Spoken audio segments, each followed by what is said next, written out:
اور یہ پتہ نہیں چل سکتا. یہ ہمیں پبلک ریکارڈ ہونا چاہیے, لیکن ہمیں یہ اویلیبل نہیں ہے.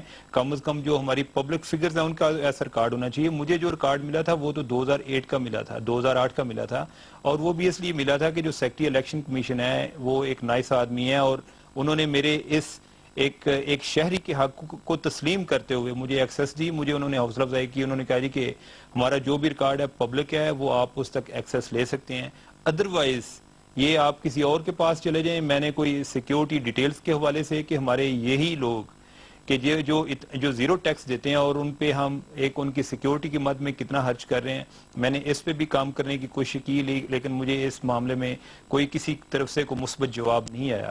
تو آپ کی بات کا جواب یہ ہے کہ یہ چیز آج بھی اتنی مشکل ہے جو پہلے تھی. یہ آپ کو بائی چانس مل سکتا ہے, ادروائز آپ یہی نہیں امید رکھ سکتے. یہ اکراس دا بورڈ, یہ کوئی پالیسی نہیں ہے.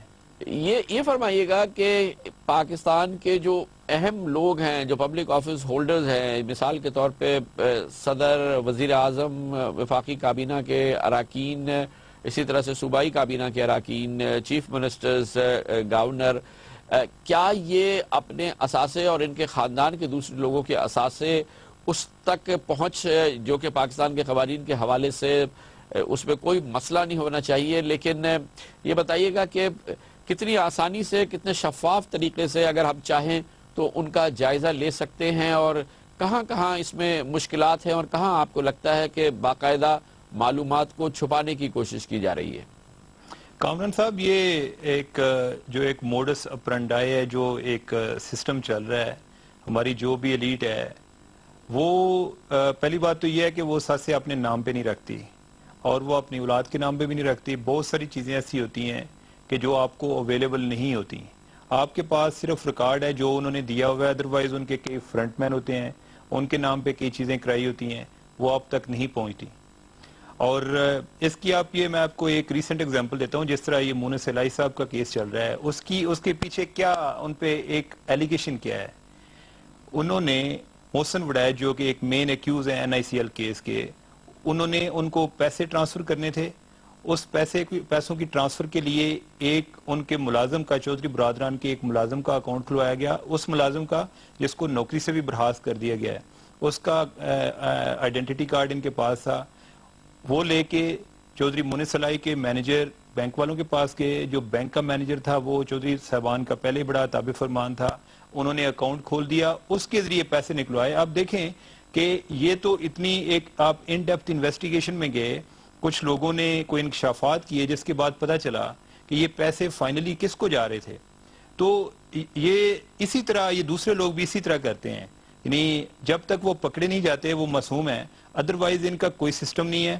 لیکن یہ ہے کہ پچھلے دنوں کو الیکشن کمیشن والوں نے یہ کوئی اس طرح کا پلان کیا ہے کہ جو ایسٹس کی ڈیٹیلز آتی ہیں اس پہ election commission of Pakistan, federal board of revenue اور جو آڈیٹر جنرل آف پاکستان ہے, یہ مل کے کوئی ایک ایسا سسٹم بنائیں گے کہ ان کے ایسٹس کی جو سٹیٹمنٹ ہے ان کو انویسٹیگیٹ کیا جائے کہ یہ کس حد تک درست ہیں, یا اس میں ان کو کس حد تک کون سی چیزیں چھپائی گئی ہیں.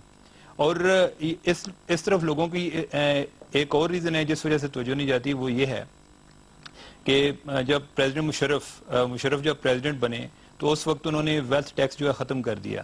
تو اب نہ دولت پہ ٹیکس ہے, اب ٹیکس یہ ہے کہ آپ کے جو رننگ بزنس کے حوالے سے جو آپ کی پراپرٹی پہ کوئی ٹیکس نہیں ہے. بہت ساری چیزوں کا ہمیں ٹیکس نیٹ کے ذریعے بھی نہیں پتہ چل جاتا اگر ادھر کوئی ڈاکومنٹیشن ہو بھی جائے. تو یہ جو آپ نے کویسچن کیا یہ بڑا امپارٹنٹ ہے, اور اس پہ ایک بڑی ایک سنجیدگی سے غور کرنے کی ضرورت ہے, تاکہ جو بھی لوگ, جس کے پاس جتنی رقم ہے, جس کے جتنے بھی فارن ایسٹس ہیں, اس کی جو بھی ادھر ڈیٹیلز ہیں ان سب کو انویسٹیگیٹ کیا جائے اور عوام کے سامنے لایا جائے. جو پبلک نمائندے ہیں, عوام کے نمائندے ہیں, ان کی کوئی چیز بھی مخفی نہیں ہونی چاہیے. بہت بہت شکریہ عمر چیمہ, ہمارے ساتھ بہت دلچسپ معلومات شیئر کر رہے تھے. کمرشل بریک کے بعد جائزہ لیں گے کہ کیا کریں, پاکستان میں کیسے قوانین بنائیں کہ پاکستان میں اراکین پارلیمنٹ جو آئیں وہ ایسے ہوں جن پر پاکستان کے لوگوں کو فخر ہو کہ ان کے قانون بنانے والے لوگ پاکستان کے لیے, ایک نہ صرف پاکستان کے لیے بلکہ جمہوریت کے لیے قابل فخر ہے. مگر